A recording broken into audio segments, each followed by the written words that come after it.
Hello everyone, welcome back. I'm Shmuel Reichman. I'm a proud husband, I'm an inspirational speaker, I'm a writer, I'm a relationship coach, I'm in smicha, and I'm excited to be continuing this inspirational, deep, profound, but yet practical series where we're going to delve into some of the most fundamental concepts when it comes to relationships and building ideal Torah relationships. But we started by understanding that in order to build an ideal relationship, you have to first build yourself. So our first episode was talking about Chayecha Kodmin, that you have to first build yourself before you can invest into others. Our second episode was where we talked about the power and importance of identity and a strong sense of self.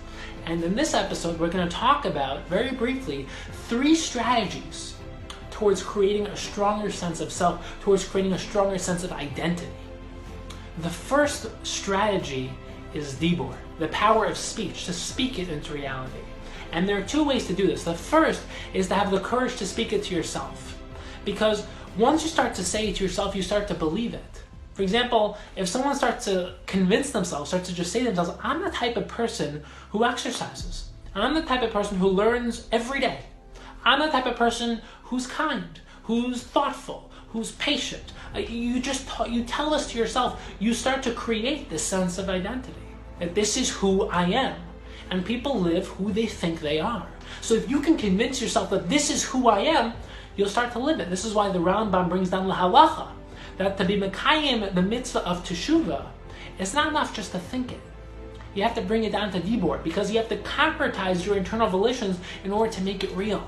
And it's the same thing for creating your identity. You have to concretize it. You have to make it real. So the first step is to have the courage to speak it to yourself. The second step is to have the courage to speak it to others. To find someone who you can work on things with.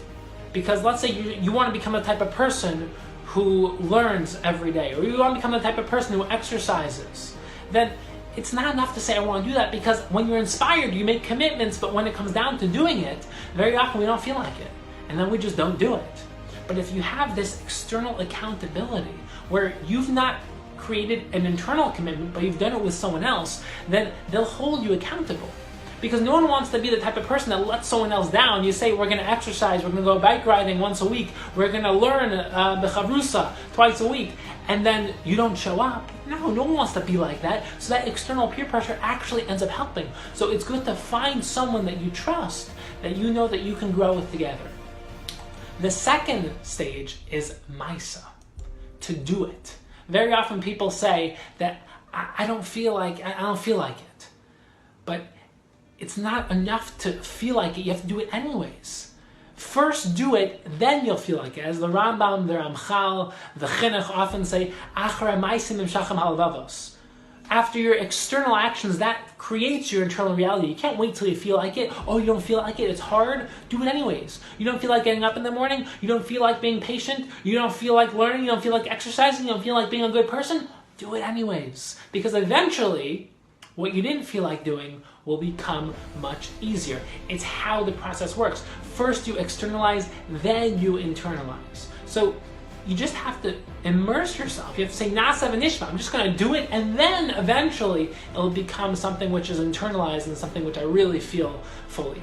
The first few days, the first few weeks, the first few months might be difficult, but eventually the nukudas habechira, as Ramchal talks about Derech Hashem, the nukudas habechira, what was once challenging for you, will no longer be challenging.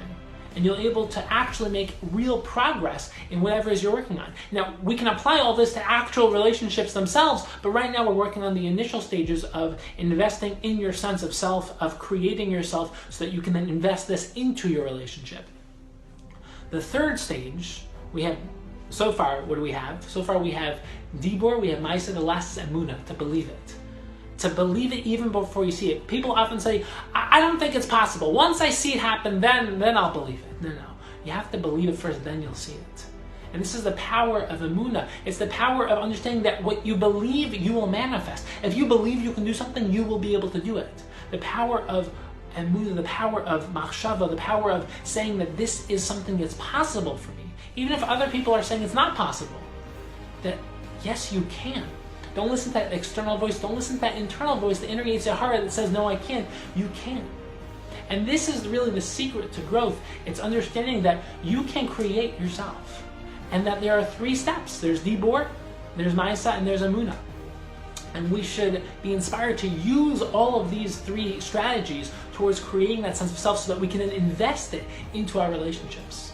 So I look forward to continuing this inspiring series where we talk about the ideas of building ideal relationships, building ideal Torah relationships. And if anyone would like to receive my weekly inspirational Parsha Dvar Torah, whether in video, audio, or article form, or you'd like relationship coaching, the first session is always free. We talk about your goals. If you'd like any of this, please just send me a WhatsApp. Just send me a text, and I would love to work with you. I'd love to help you. I'd love to send you all the ideas and information you want. I look forward to learning with you. Have an amazing week.